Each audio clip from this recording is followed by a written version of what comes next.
Thanks so much for joining us. I'm Lorelei Shamayo. This is the MeWe Metaphysics and Wellness Fairs for energizing body, mind, heart, and soul.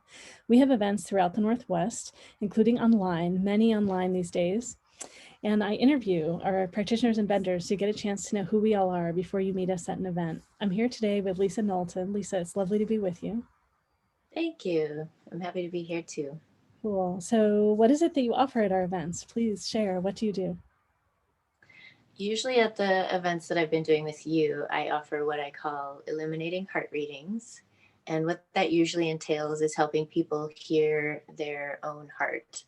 So um, the heart voice can be trampled on by our criticizing thoughts, and I can help people uncover any traumatic energies or grief that is sort of keeping our heart from feeling free to coordinate with our mind so that we can live better and more free lives without the impact of other people's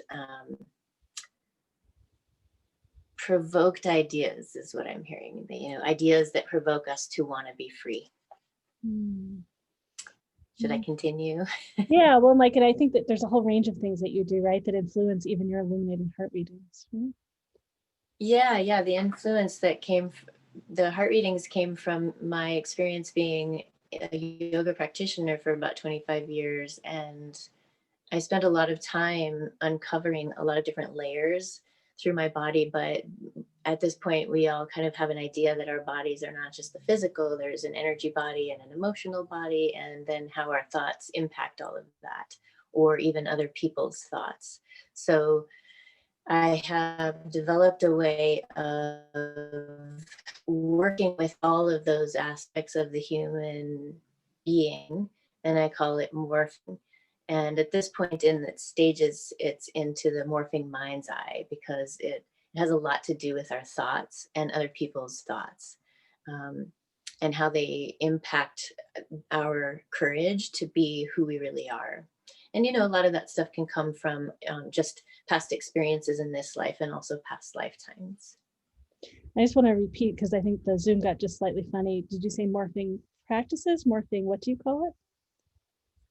Well, I call it the intuitive morphing practices, and it includes movement and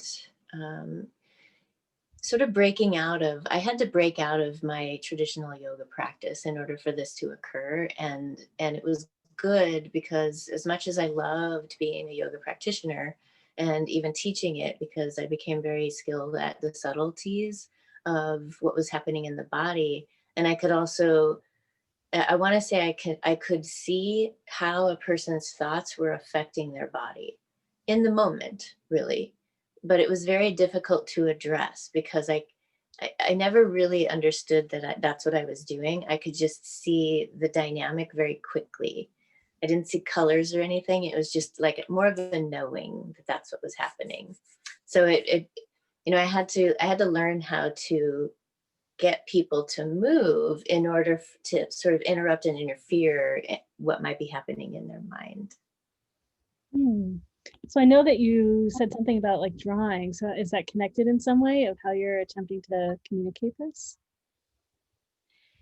Yeah, I find the subtleties of his body can be very difficult to pay attention to. And I think that's part of this heart voice that I came to understand in myself, that, our truth, our truest of truths can be influenced by so many of the things going on around us that it can be so quiet and so subtle that we don't pay attention to it. We can't hear it, and then there's times when we know the truth, but we don't want for it to be the truth because we've set our lives up in a certain way. And now this truth is trying to come to the surface. So the way that my mind started to trick me was when my mind would trick me into believing someone else, or that my life was meant to be exactly the way that it was and there couldn't be any changes or accommodations to make my life more improved. My physical body would be impacted by that. And so what I started to do is I started to draw my pain, And so I would draw my, just like I would draw the back of my body, and I would just intuitively grab colors and then make marks to where those marks on my body were associated with where the pain was. And I've come to understand that, talking about the morphing process, I want to be able to draw how the impact of, I'm hearing emotional trauma, but also physical trauma and the trauma of criticism, causes my body in an instant to I'm hearing the word morph, but it's against more against the nature. So I'm trying to learn, and what I'm trying to teach is how to allow the natural morphing process that our spirit and our mind wants to grow and become more alive and free from all of this trauma. I'm starting to try to draw how to explain that because it's a very deep process, and I think, an illuminating heart reading is kind of just the beginning stages of helping somebody more on a long-term basis, because it's a pretty sensitive topic, trauma and all of that as well. Yeah. Did you have a drawing that you wanted to show us? I wasn't sure what your intention was. Yeah. This drawing, Oh, I'll just bring it up to the camera and then talk about it. yeah. So you can see, like, these are my energy centers. And I'm not going to pick out which one is which energy center, but then the colors that I use sort of portray what's happening in those energy centers. Mhm. This is a little bit different than what I described in terms of me drawing my body and then drawing little pain points. But I think through the process of drawing my energy centers, I was actually tapping into giving those energy centers my own thorough love. And so the fact that I was processing trauma through the energy centers by drawing them and using probably healing colors and visualizing, and it's like I was building a relationship with myself through that process.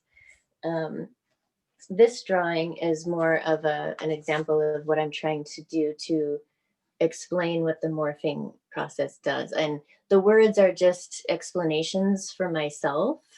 But you can see, hopefully, there's like a heart center in here. There's my throat, which still at that point in time was still needing a lot more healing.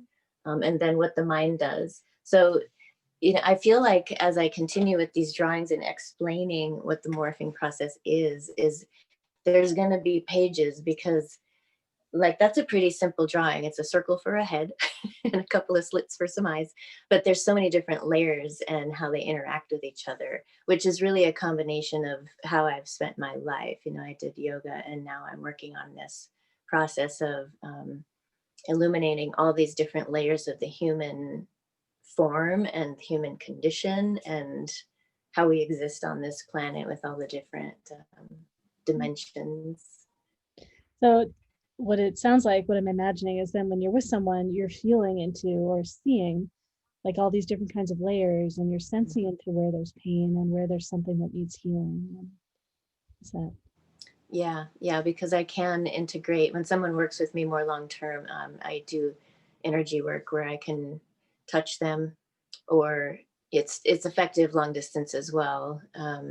But I'd like to also start possibly doing intuitive drawings where I draw where I feel their pain to be, because sometimes some of those pain pockets we're not even aware of, but they're going to have, like, if a pain pocket is like a tight fist, but we're aware of, if this is deep in my gut somewhere, but my shoulder is what hurts, this could be a part of where that's being pulled on.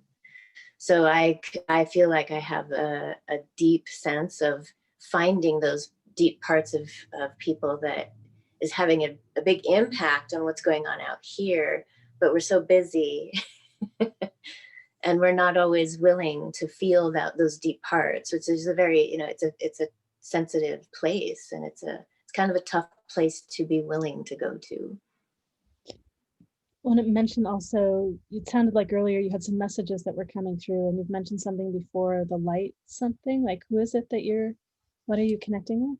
Or what do you... Well, the Lords of Light, I think, I'm just going to kind of oversee what I do. And recently, I think as I've healed myself, my frequency has increased, and the beings that I work with keep changing. And I woke up the other day to you're working with archangels now.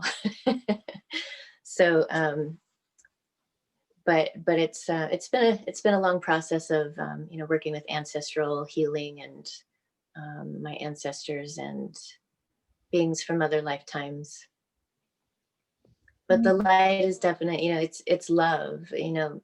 I go by Lisa the Love Warrior on Instagram, because the premise is understanding the full capacity of what love is, and understanding that our view of love is actually much different than what we've been trained to think that it is, because it can include, I think I mentioned earlier, illuminating things that need to be illuminated, and they, at first glance, they seem not associated with love because they're uncomfortable and it's kind of like a hardship in our life. But it's the love in us that wants to be expressed that is going to expose those experiences that will help keep illuminating us. Lovely. So you mentioned where people can find you on Instagram. Where else can people find you online? Facebook, I used to have a Facebook business page called Breath of Yoga Life, because I travel also and I love to write. So I talk about um, my experiences sort of in a philosophical kind of way. But I've changed that Facebook business page to Love Warrior Way.